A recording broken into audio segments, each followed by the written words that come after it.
से राही जाती है ऑफिस के लिए, तभी उसे चक्कर आने लगता है। तो ख्याति बोलती, क्या हुआ बेटा, अभी तक तुमने सोया नहीं, रात भर प्रेम नहीं था क्या? तभी राही बोलती है, माँ मुझे पता नहीं मैं क्या करूँ, मुझे समझ में नहीं आ रहा मैं कैसे प्रेम को मनाऊँ, मैं उसे कैसे बताऊँ मैं उसके साथ हूँ, वो मानने के लिए तैयार नहीं है। ख्याति बोलती, आखिरकार है तो वो पराग जी का बेटा ही, जब पराग जी नहीं माने तो वो कैसे इतनी जल्दी मान सकता है। राही रोने लगती है और बोलती है, माँ आप ही बताइए मैं क्या करूँ, मैं किसे संभालूँ, मुझे समझ में नहीं आ रहा है। प्रेम को संभालूँ तो प्रांशी को संभालना पड़ता है। मोटी बा वहाँ पे आ जाती है और बोलती है, सबसे अच्छा तुम ऑफिस जाना बंद कर दो, क्योंकि जब पति घर पे बैठा हो तो पत्नी को ऑफिस जाकर क्या करेगी, और वो अपने पति को इस तरह क्यों दिखाएगी कि वो ऑफिस जा रही है।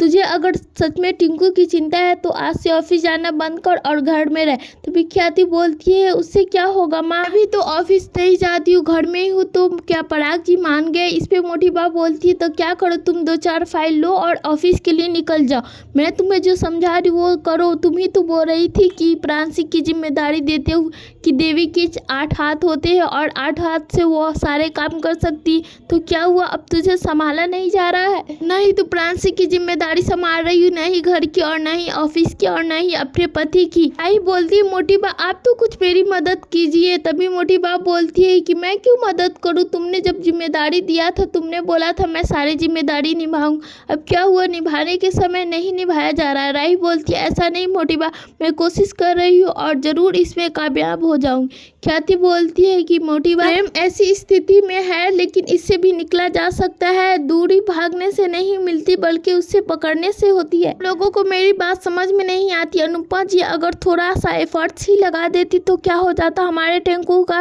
रेस्टोरेंट ओपन हो जाता, आज वो इस टिंकू का हाल ना होता। मनाते फिरो टिंकू को, वो कितना गुस्सा में है तुम्हें तो पता है ना। दूसरी तरफ आप ये देखोगे कि अनुपमा दिग्विजय के घर जाती है भूत बनकर, जैसे देखता है कि कोई आया है तो वो और बंकू डर जाता और बोलता है कि तुम कौन हो। अनुपमा और जया चादर हटाकर बोलती है, क्या हुआ भूत अंकल, डर गए ना, हम दोनों ही थे, भूत बन करके आपके डराने आए थे। तभी दिग्विजय बोलता, नहीं मैं नहीं डरा। बंकू बोलता, अरे जिया की बच्ची तू यहाँ आ गई और हम लोगों को डरा भी रही है। तभी अनुपमा बोलती, सॉरी सर, इसमें मेरी कोई भी गलती नहीं है, जया ने ही बोला है कि हम इन्हें डराए इसलिए मैं ऐसा की।